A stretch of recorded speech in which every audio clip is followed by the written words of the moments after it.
Alright, hello and welcome to the 7th and final chapter of the home invasion giveaway. So this is actually the third recording of this episode. The first two had technical difficulties which have resulted in this fantastic third recording. So on that note, I have now, at this point, explored the three houses that we'll be looking at twice already. So you'll have to take my word for it when I say that the very first time they were in fact random. They will not be random this time. You're going to notice me navigating very intentionally to certain houses. And you might also notice me moving a little bit quicker than usual, as I shouldn't really be discovering anything for the first time. Hopefully my commentary will still be along the lines that you're used to, and I hope you all enjoy this. So here we go.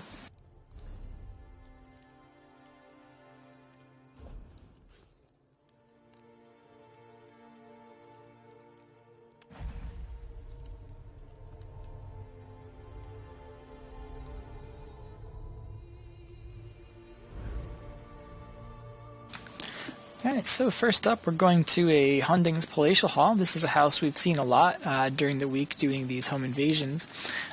This property has a winner 3 out of 6 days so far. And it's going to be showing up twice today. And as we'll find out, will it take 4 out of 7 or will it not? We shall see. Anyway, as we get loaded in here, we are greeted by some statues as well as some Covenant banners. And you can see a lion head in the distance. And we got a couple trees that are not default as well. And we look over here, we've got a robust target skeleton and a battering ram. It's very hard to tell in the bright of day. The very first time I visited this house, it was actually night. But there is a blue glow, which you can tell a little bit in the shadow. And you can see the soul shard that now popped out, the skeleton moved. At nighttime, the base around the skeleton blows a very nice glows a very nice blue, rather than blows a nice glue. Sorry about the misspeak, sometimes these things happen.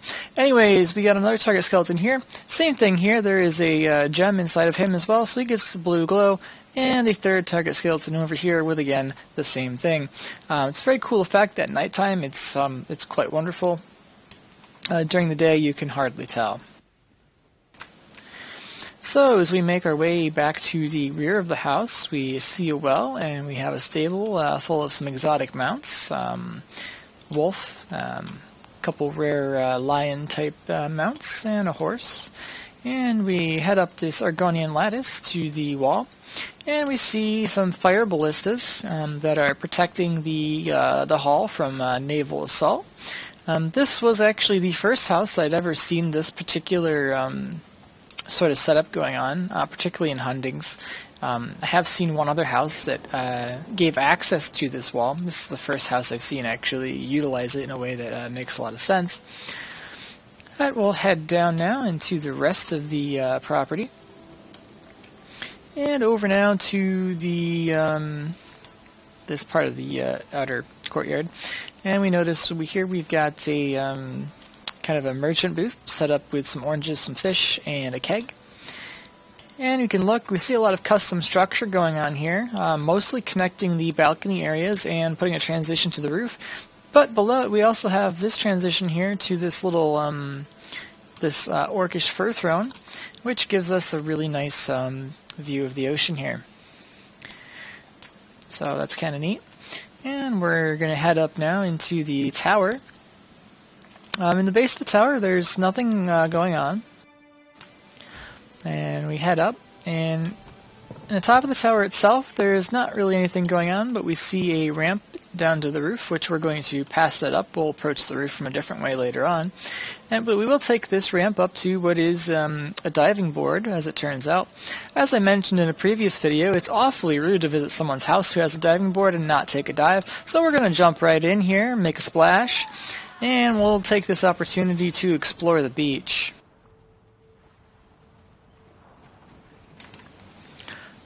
And on the beach here, we see that there is nothing going on other than just default landscape.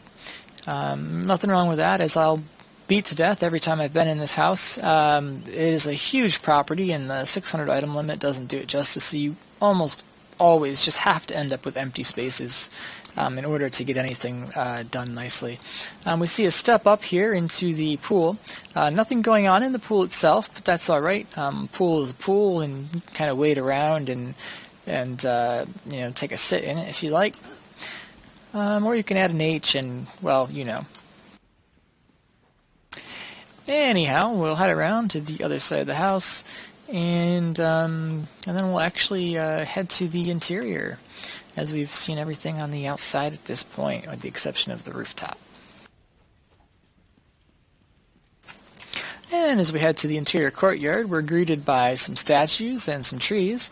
And around the outer edge, we've got braziers, and we've got our crafting stations, signs set very nicely into signposts, and some of the signposts also fixed with torch-style sconces. The enchanting area is decorated with, of course, enchanting appropriate decor near it. And we've got this little haphazard area here with various glowing runes and the sigil ball there that kind of flies around a bit. And everything here is placed very carefully. It's placed messy, intentionally, but it looks quite good, honestly. And we've got the Poison Maker's cabinet here next to the alchemy station, which we see so many times. And we've got a case of vials and the craft bag here as well. You could argue that the craft bag is floating. I would argue that it is fixed to the side of the table. So that definitely looks to be the intent, and it's definitely believable and carefully placed. And over here, I got a cauldron of fire, and there was a cauldron of fire there as well. We got our banker clothing station, another signpost, well done. And we've got the kind of classic blacksmithing station with the Khajiit fire pit serving as the kind of forge. And of course a pretty standard woodworking area. And we'll head now to the inside. And immediately we're seeing what is typically the throne area is in fact a throne area in this version of Hundings as well. We see 3 Daggerfall Covenant banners and 3 lion heads beneath them. Taking a look down at the runner here, we notice that this runner works very well in this particular spot. The default pattern on the tile here outlines this runner very well, and the two make each other pop extraordinarily. It's really kind of a really nice effect. And we come here and we go to the throne and we'll say, oh, wait a minute, doesn't this normally drop off? And that's because it does normally. And here it does drop off where it normally would. But you see they've done some custom stonework here to create this walkway to the throne. And it's completely fluid. I mean, you're coming pretty much straight across. I mean, there's just a slight, ever so slight step down, but it's almost imperceptible. And the stone walkway is nice and even. The runner here looks beautiful. The throne is fantastic. This whole area is beautifully done. These runners, or maybe they're larger carpets that are partially covered up here, look great as well. The plants, the pets, everything's balanced. Everything's well placed. Just absolutely marvelously done. And we'll come over here. And here we've got a little study/library type area going on.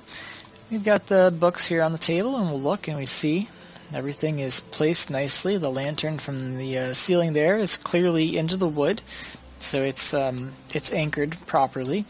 And we've got these shelves, they're nice and full, they look great. And we've got a little sitting area over here with a lizard who's guarding some sweet rolls, perhaps enjoying some sweet rolls. And we notice here that the lion head on the wall is also enjoying a sweet roll, and the ceiling is also enjoying some sweet rolls. You say, wow, sweet rolls on the ceiling? No way. Well, they are a sticky pastry. It's completely conceivable that they would be stuck to the ceiling, and we look at it, they are anchored. I mean, that's completely intentional, and frankly, it's believable. A little weird, but yes, it's believable, and we'll go with it. We like it. It's kind of, it's fun. Now we'll come over here, and we got these really nice dividers here, and nice little, well, I say nice, a pretty plain looking trunk, honestly. And this runner that we've seen so many times in here, it does not get old. It works really well in this house. And we've got this little kind of guest and or communal sleeping area And we've got some tapestries on the wall, which are fit beautifully against the wall. Absolutely done so carefully. This house is expertly decorated. We've got a chandelier that's, properly fixed into the ceiling. And we'll head over now to the other part of the lower floor. We've got this nice dining area with a chandelier that is again set into stone. When we go upstairs, we're going to notice that stone is actually primarily upstairs. They've sunk it in the floor and made it a base for their chandelier too, which was actually quite a brilliant move.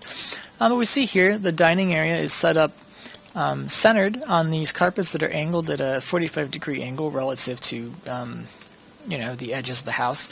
And we see the center carpet overlaying the two outer carpets for this really nice effect. And you look and the corners are pretty well lined up. There's a little bit of difference, but I mean it's so subtle and it's so slight, and you've got to be really picking nits to notice that there's any difference there. It's beautifully done. It's basically perfect. I mean, if someone's laying those carpets out themselves, that small imperfection is probably going to happen. And we've got the Gold Coast Estate keg here, which is fun to open and close, as you see me do in just about every house I've seen it in. And it also fills this space nicely. Now coming over here, we see a use for a cage that I've never seen previous to this house. And we've got the lion's head on there, and we've got a pot of burning oil in there, which is providing the light that we're seeing coming out of the cage. And we've got the vines on the side of the cage, which is kind of neat. And we notice that the cage is actually serving as kind of a venting area for the grill, which is really kind of cool, actually. And we've got this this nice U-shaped grill counter area here, which is also very well done. And of course a little seating area here, nicely set table. We've got a wine rack where the wine bottles are, frankly, quite nicely placed. Might be maybe just a hair float on them. I mean, I'm really picking nits here. I mean, a tiny bit of float maybe on one side of the bottle. Barrel rack here is set up beautifully. It's worth noting that these barrel racks don't come pre-full. You've got to set the barrels on there yourself, and that can be a real pain, but they are set carefully and well. Everything in this house is done meticulously, and we look, pumpkin on that barrel is set there. Everything on the shelves is anchored properly, and it looks great. You can tell a lot of care and a lot of time went into this house. So we'll head now to the upstairs. We have a Craglorn skull here on the wall. This was at the Luxury Furniture a few weeks ago, and it works really well against any stone area, really, as the skull itself is stone, and it blends quite well, both with this kind of tan stone as well as the darker gray stones. It works really well. We see paintings on the wall here. Take a quick look. I actually note these are all anchored from having recorded this video twice already, but we'll take a quick look so that everyone else can see that these are well anchored. And we see a lot of light. And here we have this display of some of the trial busts on a starburst carpet. Column, the brazier here. The brazier is being aided by a Hectorheim skull in the middle, which is giving that glue blow. Or, gosh, what is with my G's and B's? Blue glow, not glue blow for the second time. And you notice that the busts are set in a 5-point star or pentagon pattern. If you look real carefully, they're pretty much perfect. I mean, you just look, the edge of each column is on the edge of that one circle on the carpet, and the spacing looks to be even, or as even as one could possibly get it. This whole display was set up and placed so very carefully, so well done. Just so much intent and just attention to detail with this house. It's really quite amazing. And now this area over here, this is kind of the rest of the trophies going on, with the one other trial bust here in the middle, as well as the dotting of the room with not dotting. Gosh, the rest of the busts here on the shelves in the room. The shelves are well anchored, clearly against the wall. The trophies are set properly on the shelves, and everything looks good. It is daytime, so this room is very bright right now because it's got a lot of natural light coming in from the roof there. But it is worth noting that this amount of light works really well at night. This house actually gets very dark at night, so a lot of light in here is really necessary. So this room looks fantastic, and my favorite aspect of this trophy room is just the economy of it. It decorates this space very well.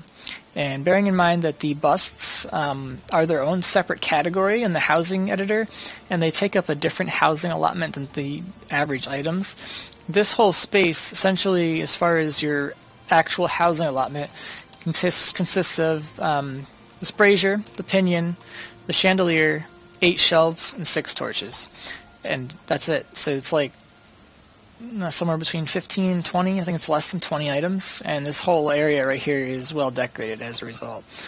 So that's really good item economy, and it does this area justice. And here we see we got another one of these runners. It's worth noting here that the tile pattern upstairs is a little bit wider, so you don't get the really nice outline effect that you do downstairs in the entryway. But the runner still looks really good right here, and frankly, it works just about anywhere in this house anyways. It's the proper style. And we can see here the chandelier that overhangs into the throne room. Looking up, we notice that the chandelier chain is centered in that cross pattern on the ceiling, and we can also tell that it is set in properly, so it is anchored. We like to see that. And over here, we have a chandelier, again anchored, big old pile of money on the table, and a scale with which to weigh it. We've got some lattices here with vines on them. We've got a coffin here in the corner. Not quite sure what the story is on the coffin, but it does look good there. And the master bedroom. We have vanity, chest, really ornate chest here. And we've got the kind of basic chest going on there, foot locker being used as. And we've got a painting on the wall above there. Got that going on. We've got banners. And you can notice the banners have wall anchors and they're in. So just a lot of care, a lot of really well placed items, really well thought out. Just seeing a lot of just perfection in here. And we've got the light and shadow skull with a candle on it here. This is from, for those who don't know, this comes from the Dark Brotherhood skill line, the Shadowy Supplier. You have a random chance of getting this item when you ask if they have anything that can make you less noticeable. So if you like this item and you have access to Dark Brotherhood skill line and you don't already have a point spent in Shadowy Supplier, I do recommend it. You can get this item and a few other Dark Brotherhood themed items that are really cool. And we can see again, we've got a painting here. Actually, I didn't find this one, but this painting actually isn't anchored. Nope, that one's actually got a little bit of float. That's probably the only item in the house that has that problem. This painting is good, and this tapestry is great. So, yeah. So that's the interior. We're going to take a quick little jaunt outdoors here. And there's nothing here on this balcony. And we're going to see, looking, okay, so yeah, the balcony that's going to be over this way. We'll come over here to this balcony. So this balcony's got a little seating area, a couple benches, and a brazier. Looking across, we see there's nothing over that one. And then the remaining balconies around the side are going to be connected to the roof. So we'll just pick one of those, and then we'll make our way up to the roof.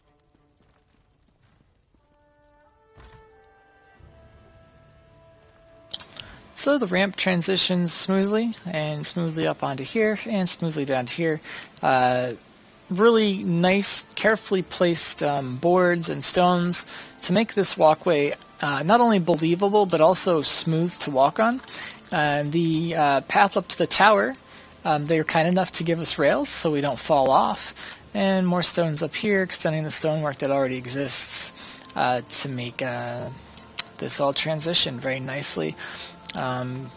These guards are especially nice because I know from experience that you will die if you fall from up here, so that's a really kind and polite thing to do for guests of this house.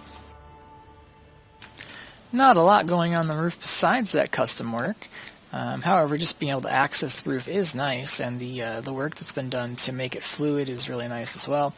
And here we see this all is connecting the different parts of the balcony, and this walkway up here has nothing going on, but again, space is a big issue with this house, and we got a nice banner right there. So we'll head around and just kind of see how the rest of this balcony connects together really quick. And you see this transition up to the top, and this transition over to the remaining balcony. So they've done a nice job, custom stone and woodwork to combine everything, make everything neat. It's really well done, with the exception of that one painting and possibly a wine bottle. Everything in this house is placed very carefully, and not just carefully, with a lot of thought. Everything was done very deliberately in this house, very neatly, very evenly, very well thought out. Just an absolutely brilliant decorating job. That's it for this house, though, so let's move on to the next one.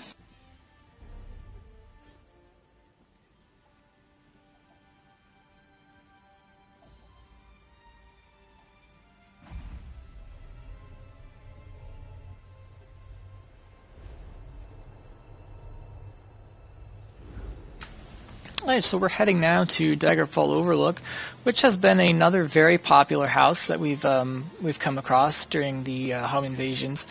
This, of course, is the castle. This is a personal favorite of mine. This was actually the first house that I bought.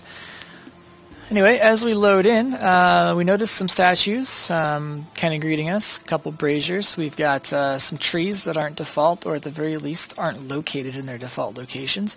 We're going to head over to the tower first, as I very frequently forget to check the tower.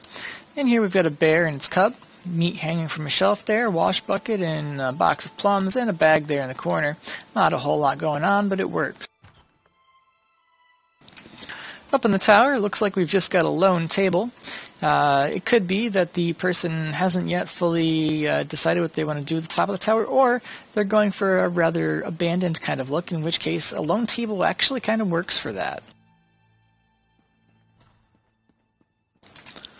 And taking a quick peek at the stables, we can see we've got 3 horses in there. We've got a stool with a candle on it. Luckily there's no hay nearby for the horses to kick the stool over and light the barn on fire with. And we got a bucket here. And over here, we're going to come around and we're going to see that this looks like this is just a storage area.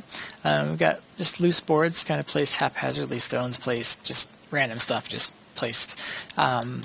It's pretty clear that this is kind of like an under construction. This is like where I'm placing my extra items that I haven't quite figured out sort of area. So we're not really going to take this into consideration a whole lot. Because if we did, we'd see, oh, there's floating stuff and stuff not placed well. And I really think the intent is that's supposed to be out of sight. That's kind of like construction materials location. So up here we've got a tunable crafting station, blacksmithing station, attuned to Julianos. Up here on this side, we kind of got some gaps in the floor, which cause a little bit of disconnect and kind of make this a little bit unbelievable, especially with this side connected so well. And we've kind of got some overall slant to the way this is connected. As you can kind of see the difference in the distance between the edge of the planks and the edge of the building from the 2 different sides. So a little bit uneven in the construction there. Here we've got a couple cages with nothing much going on, some storage crates, wheelbarrow, barrel, crate. Looks to me like the barrel and the crate are floating. So a little bit of a care issue there. We have a wolf there, and we get a better look at the statues here. These are, I believe, Breton Gravewatcher statues from either Glenumbra or Stormhaven. I can't remember which off the top of my head. These braziers in front of them look really great, even during the daytime. I think at nighttime they're even better. The light they cast on the statues really works. And then the torch behind the statue gives it some backlighting as well. So it's a really great effect. I really like that decision, both having the statues here on either side of the door as well as the braziers in front and torches behind. Creates a really nice lighting effect, which is, frankly, it's visible even during the day, which is really good. And coming over here to the fountain, we see an Azura statue on top, which I think is a really great choice because the base of the Azura statue, the stone on that has the same kind of texture and color as the stone of the fountain itself, which gives it a very natural kind of look, which is great. And we've got this cart here kind of chilling. It's floating a bit, but it's chilling. And come over here and we've got a Ysgramor statue. He's well placed, one foot on the rock and the other foot on the cornerstone there. This is a statue that when I've seen it in other houses, very frequently it's not well placed because of the varied levels of his feet. A lot of people tend to have trouble with that, but a very nice job has been done in this particular situation to make sure that both feet are firmly planted, and it's a really great statue besides that. And over here we've got a little seating area and some ballistas. Similar to the last house, these ballistas are protecting this house from naval attack, which, of course, is interesting that we see this 2 houses in a row after I said that, the other house is the first time I kind of see that kind of thing going on. But that's, that's the way it is sometimes. So, looking down, we can tell that we've got a custom kind of dock area, a seating area of some sort going on down there. We'll get a little closer look at that later once we've gone through the house and exited it out through the dungeon. And it is now time to go inside.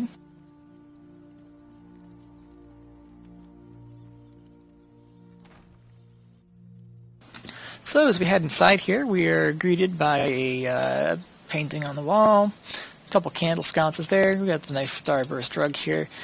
We've got the bench, which you can see the bench is crooked, which would be a problem, but this bench is also crooked in the opposite direction, so clearly that's intentional. And this fern in the urn, wow, that sounds fantastic. Actually looks really good. And we'll check the painting. It looks to be in the wall pretty well. And we got the banner here, and that banner has wall anchors, and that's set in as well. And over here we've got this corner cabinet, a couple mugs set in it. They're set in there well. Hutch with a few items set in it well, bookcase, wine rack. Okay, the wine rack itself is floating, and I think we've accepted defeat in not trying to put the bottles in the rack, but rather on top of it, realizing just how hard it can be to place them properly. And we'll come over here to the little storage area. I believe this barrel rack assembly here, as well as this lamp, are default. And I think this are default when this house is bought furnished, I should say. And I do believe that this lamp's placement not being set into the wood as it probably should be is also unfortunately default. So it's a little word to people buying pre-furnished houses. Wow. Pre-furnished houses. The default furnishings are not always necessarily well placed. So if you're not going to move the furnishings, I do recommend at least double checking to make sure that they are placed believably, because in some cases they really aren't. Anyway, we've got our cooking fire over here, a little empty shelf up there, cupboard, and we've got some curtains, bread, basic storage stuff, some filled, some empty. And we've got 2 barrel racks here. This barrel rack right here is crooked, which is a little bit jarring, as it just looks really weird.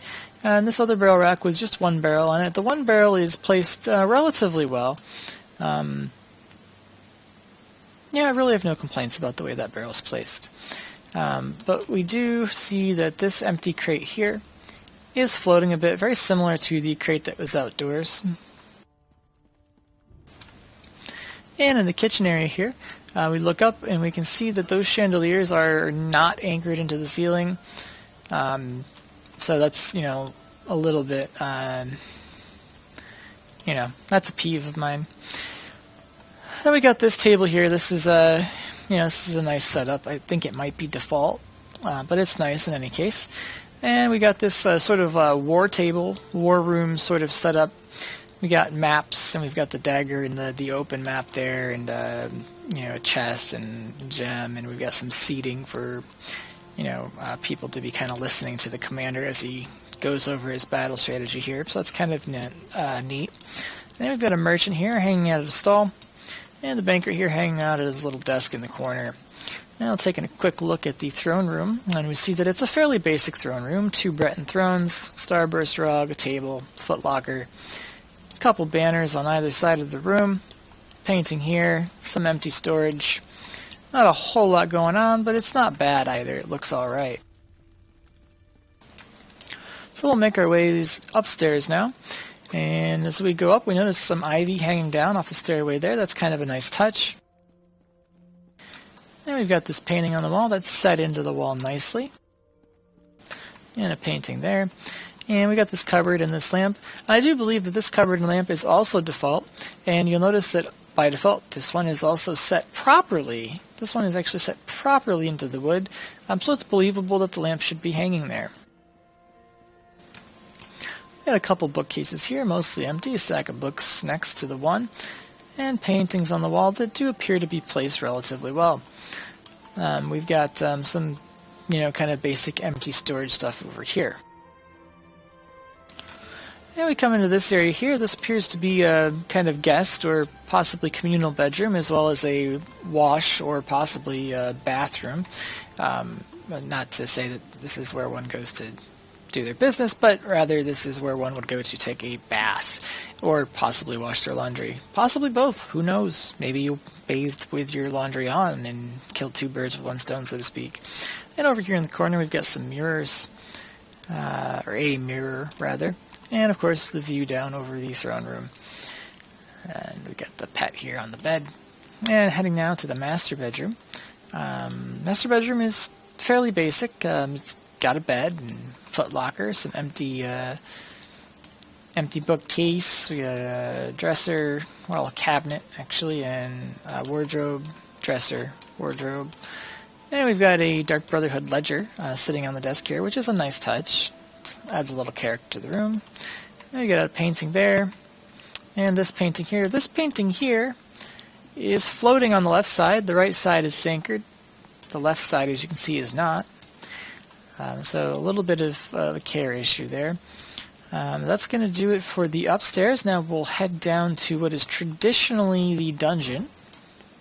And we'll see what we've got going on down there. We have the smuggler here hiding under the stairs. And we've got some desks and kind of counter space set up where the smuggler can do her business, or I should say conduct her business. It's not like she's there defecating, or maybe she is. What she does on her own time is her own business. Business again. So anyway, we head into this part of the quote-unquote dungeon. We've got a gargoyle to our right here who's holding a lamp in his mouth, which is different, and I actually kind of like that. And we've got these kind of custom stone shelves set up for the busts, which is different, it's unique, and it works. And the busts are well set onto these stones. And we've got a crafting area over here with our, our basic stations and the signs for the stations appropriately placed and in the stonework of the arches. So that's well done. The lantern that is above is actually not quite anchored into the ceiling. From most angles it's pretty believable, but it is not quite there. And we've got a dragon skull on the wall, which is kind of a neat touch as well. And over here we've got our target skeleton. We've got a pirate banner and another kind of skull-themed banner, the exact origin of which I can't remember. And we've got a pile of wood here on the door out to the shore, but it doesn't prevent us from using it. Whether it was intended to do that or not, I do not know. But we'll head now out to the shore. So out here at the shore, we can get a closer look at the custom dock/sitting area that's going on out here. And we can see, if we come here, we've got a corner that we could fall down into. There'd be slaughterfish down there, so we don't want to get into that. We got some steps set up here that allow us to get up onto the rock, which is fun. And we jump down here. We got a little bit of seating. I think this would make a nice fishing area, frankly. And we've got another hole here that we can fall into. And why not? And we're getting slaughtered right now, but we're going to swim back to this before we get completely killed. And finish this off. We've got some mushrooms placed here, which kind of work. Street light in the corner here works as well. So it's kind of an interesting seating area. Having that wall around the edge is different. That's not something we typically see. It does allow for those torches to be placed, which adds lighting here for the nighttime, which I think is not a bad call. Would be interesting to see perhaps a roof actually put on this area and make a structure out of it.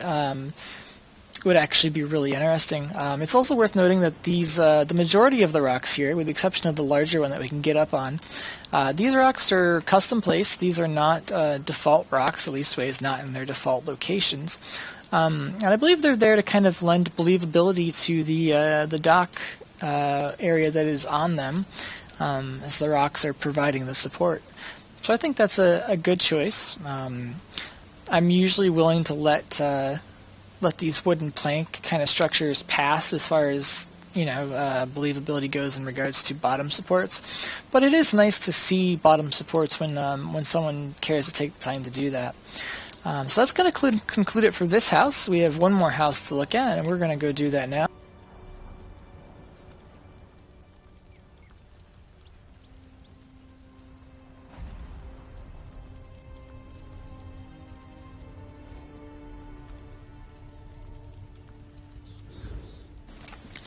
Alright, so we are heading to another Hunding's house, and given that the first Hunding's house was so spectacular, and I would easily say that the first house we looked at is better than the second, regardless of what we decide here in this third house, Hunding's will in fact win 4 out of 7 days for this contest, which is not so much a testament to the property, but rather the people decorating it. But it's kind of an interesting thing that we've seen so many of them, and that 4 of them are going to end up winning. But the thing to see is whether or not it's going to be this one or the previous one.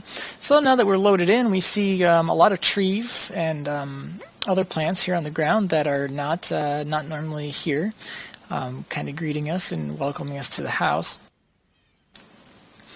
So as we head around the side here, we notice that the outer wall is a little bit barer than usual, and this walkway to the side as well is a bit more bare. The default trees in this house, it would seem, have been removed entirely, best I can tell. And we've got this tree here, which is not default here. And we've got a wolf and its pup, a lion and its cub. Kind of a nice touch, seeing the 2 different pairs like that. And they're not ripping and shredding each other, so that's always good too. We've got a little crafting area set up here. Nothing fancy, but not nice as well, though. Basket here. Everything's nice and close, very easy to use. This clothing station is turned, well, no. I don't know, I think I'd like to see this turned perhaps the same way, kind of, I don't know. There's something a little bit, this clothing station doesn't quite fit. Either the clothing station or the woodworking station. Something needs to change to kind of even out the layout of this crafting area, I think. The blacksmithing station over here on its own is fine. See the tongs laid slantwise carefully against the edge, but they're actually not touching the ground, so we got a little bit of a float going on there. And we got this well here, which works really well under that overhang. We're going to take a look up in the tower, see if we got anything going on. There is a dye station here in the base. And it would appear that there's nothing going on in the tower itself. We do have a view of the roof, which has more trees on it, and we can also see that there is a walkway made of hedges that will lead us to the roof from the walkway already included in the house there, so we'll check that out later. And heading back down now, we're going to swing around the opposite side of the house, and then we're going to hit the beach. So we're going to just take a quick peer down this side, see if there's anything going on. And not really anything much going on here. It is worth noting that we got a wheelbarrow full of white flowers here, which is kind of a nice touch. So now we're going to head over to the beach, where I think I saw a custom dock-like structure. On the beach itself, we don't see a whole lot going on, just a couple braziers, and a brazier on the distant beach, and some torches on the rocks on the distant beach. That area is not accessible. It is decoratable, however, so it is kind of fun to see that decorated a little bit. So we got an anchor here in the water. The anchor is not actually touching anything. It's in the water, but it's not in the sand. It really should be in the sand at least a bit for believability. This walkway here, you'll notice we're splashing as we go over it, and then once we get to this, we stop splashing. That's done very carefully. It's placed just enough below the water where you get the splash, but you don't lose the ability to walk. It's really quite nicely done. And the torches that dot the sides sticking up out of the water work really well and create a really nice effect. And we got a little sitting area out here, and we've made kind of a half starburst pattern with the platforms here. And we've got some buoys, dotting the edges in a nice even fashion. We've got braziers lighting things up. Book here on the thing. Got some cushions. I got some grapes going on.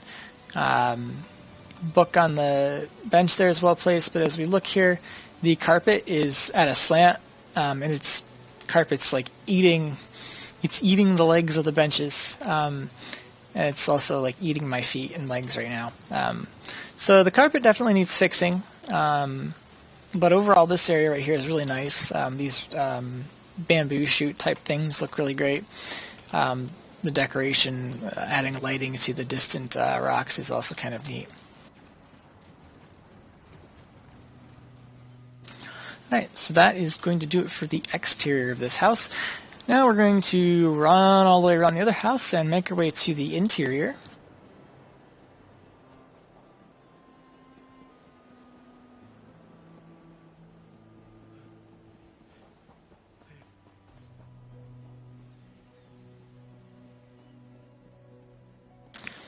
And of course we can see the better look at the trees that are here in these dark elf pots. And as we get to the interior courtyard here, we notice we've got ivy on the wall. We've got these guys here that I don't know specifically what they are, where they come from, but they're nice. They work really well in the corners and here as well. There's lots of natural things in this house. We've got a dark elf sitting area here with a book, and everything looks to be well placed.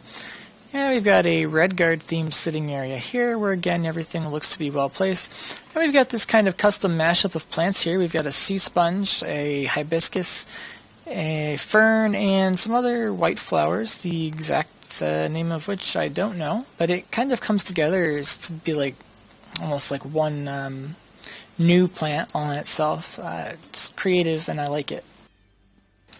Over here we got more dark elf sitting. And books that are, placed believably, and more dark elf stuff, more well-placed books, well-placed cushions. Very nice area right here. We got these lanterns up on the stone here. They're placed nicely on the stone. They are set back into the stone slightly, but I think given that the alternative is to have them hanging off the edge of the stone, I much prefer having a little bit of the clipping into the stone as opposed to having them hanging off, because visually this looks really good. Heading now to the interior, in what would typically be a throne room, we see a kind of seating area and lots of plants. I think plants is a theme we're going to see all throughout this house. We've got plant here, plants in pots, plants in pots, plants in pots. It looks really good. Yes, there's a lot of it, but it's not a problem. It absolutely works, and it's nice.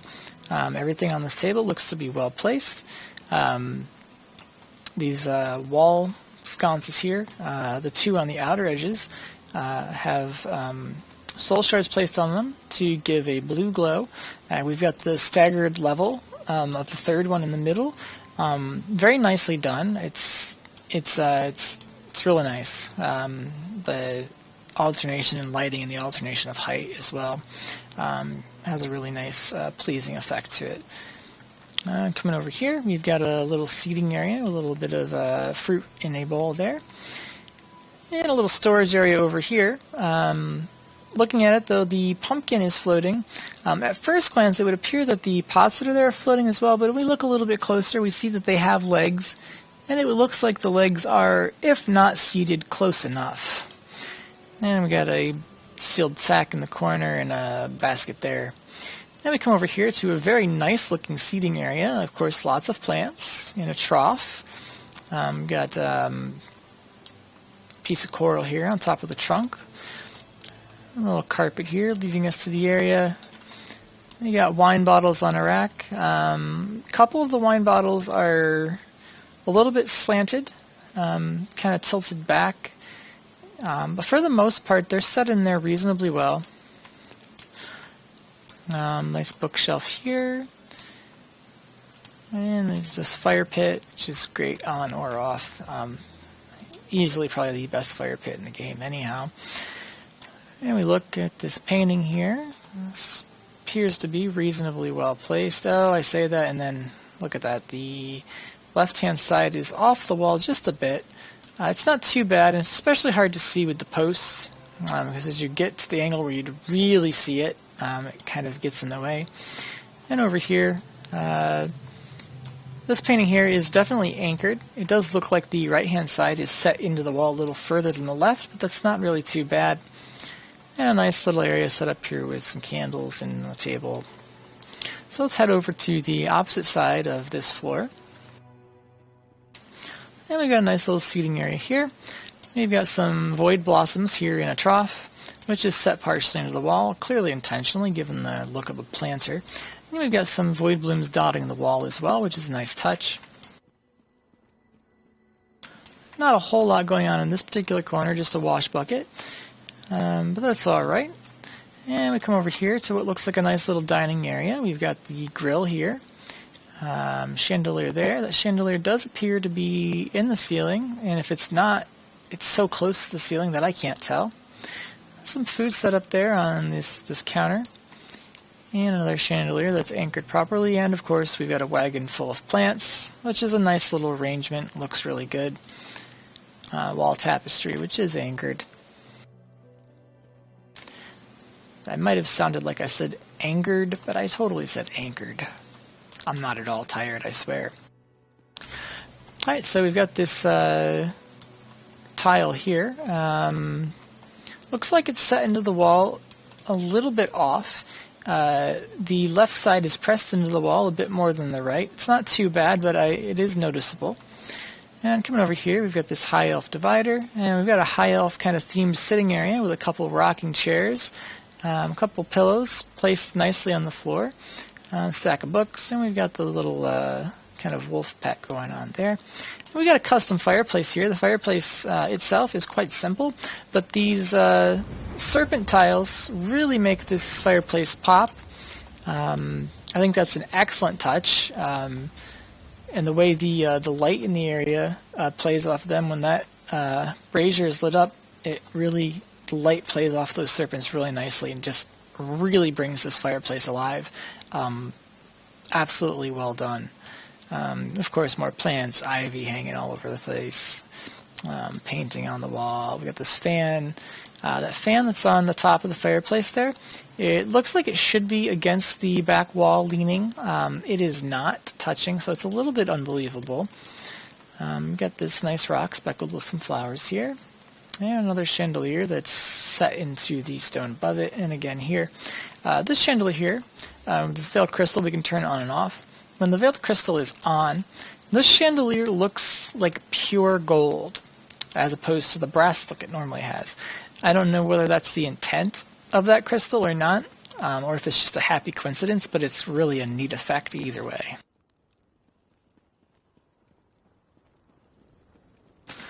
And here we can see the high elf chandelier that is overlooking what is a sitting area below. It's typically a throne area in most versions of this house. It does appear to be well centered and anchored as well. Of course, we got some ivy. Gotta have those plants. Some paintings on the wall here. Those look pretty well placed. And we've got a high elf bed area here. Paper on the ground, that's a nice touch. And of course, yeah, everything here looks good. Backpack, another crystal there we can play with. Sensor there, that's hanging from the stone, believably. And we've also got those candles up on the stonework above, which is kind of a nice effect. That's an area that most people wouldn't think to put candles. They work really well there. And they do appear to be placed well, and if they're not, it's pretty much impossible to get a camera angle on them that's going to suggest that they're not well placed. So that's really quite well done. I'm remembering one thing downstairs that I forgot to look at this time around. Yes, in this room here, the contract on the table. You can see from this angle that the contract is floating a little bit. I know from experience that placing the contracts nicely is a real pain in the butt. As you can see here, for the one side that is touching, the contract actually sinks into the table and becomes noticeable above as well. So really not too many points off, but it's more respect to the fact that the contract is a really pain in the butt item to get right. Alright, so now we need to check out the balconies, see if we've got anything going on with those. We're going to start with this is going to be the rear balcony. Alright, so we just got a candle here and a lantern. Actually, this ended up being the front balcony. Ha! Alright, so it looks like on the opposite side we got the same thing. Just a candle hanging out there. In the center balcony there overlooking the interior courtyard, there's just the two trees. So we'll skip those two balconies so we can definitely see those. We can skip this one because we can see there's nothing there. So we need to check the opposite side and see if there's anything worth seeing there.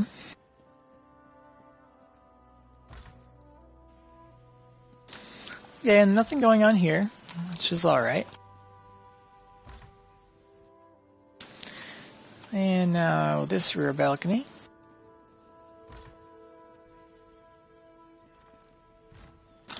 And nothing going on here. And then the last door is going to take us out to the walkway, which is going to lead us up to the roof.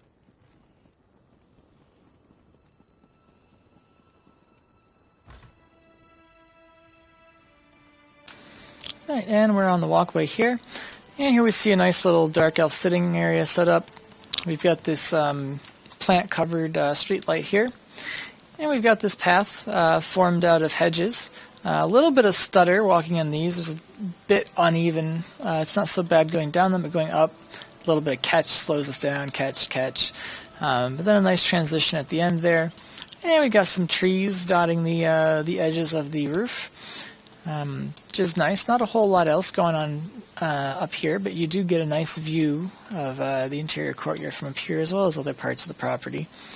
It is, in my opinion, always nice to have access to the roof in this house, as you do have to have a custom solution to get here every single time, because there's no default way to enter or to access the roof in this house. Alright, that's it. We've seen the house. That's it. This is the third house. It's down to the two Hundings houses, and you know, they're very different. They've both got a lot of kind of custom things going on. But I think based on just the sheer amount of care that went into the first one, whereas I've got a couple small issues with this one, the first one was nearly pristine. And really well done. So I'm going to throw the win to the first Hundings house we looked at today. But it is worth noting that this Hundings house would have won on most any other day. It's a really well done house, and with a couple fixes, it's really would be hard to compare it to anything else. In any case, it's really nice work. It's been a lot of fun doing these home invasion videos. And while this is the last of the home invasion videos, at least for now, I do plan on still releasing a video every day, and for the time being, the videos will still be housing themed. So those of you that have enjoyed these videos day after day for the last week, I do hope you will come back and check in every day, as I do plan on having some more housing themed videos each day. Yeah, thank you guys all for coming here and watching this, and I really hope it's been enjoyable.